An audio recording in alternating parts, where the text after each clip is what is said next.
Vote à l'Assemblée, mobilisation des opposants, journée de manifestation organisée dans tous les départements. À Paris, cortège près du Palais Bourbon, en présence notamment de Brigitte Bardot, égérie d'un mouvement qui se dit donc toujours aussi déterminé. Des députés UMP ont d'ailleurs salué le défilé, apporté leur soutien à cette manif pour tous. Julien Migaud-Muller, Clotilde Lazare.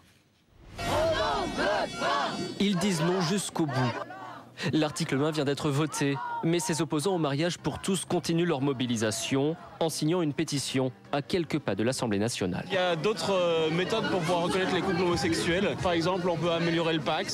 Le rassemblement n'a été annoncé il n'y a que 4 jours, mais près d'1 millier de manifestants ont fait le déplacement, avec chacun la même revendication. Cette loi, elle me dérange parce qu'elle remet fondamentalement en cause ce qui a été écrit au sein de la nature. Aujourd'hui, on est là pour défendre les enfants, pour qu'ils puissent grandir avec un père et une mère.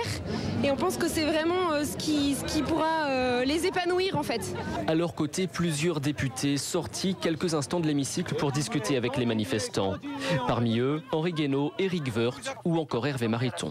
Le gouvernement rencontre l'échec qu'il mérite sur un texte qui est mauvais pour notre société, qui est mauvais pour la famille et dont nous ne voulons pas. Présente également Brigitte Bardot, figure de proue du mouvement des Antilles. Pour elle, rien n'est encore joué et tout peut encore basculer au Sénat. Au Sénat, il y a une majorité très faible, il y a 6 voix d'écart.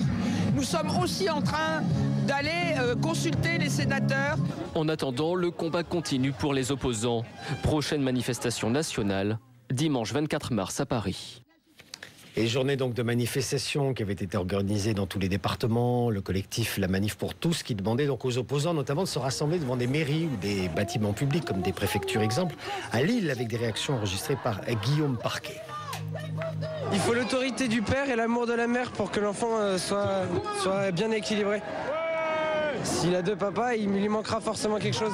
Personne ici n'est contre le fait que 2 femmes ou 2 hommes puissent vivre ensemble. On est contre le fait qu'on va créer des cas artificiellement d'orphelins, de père ou de mère.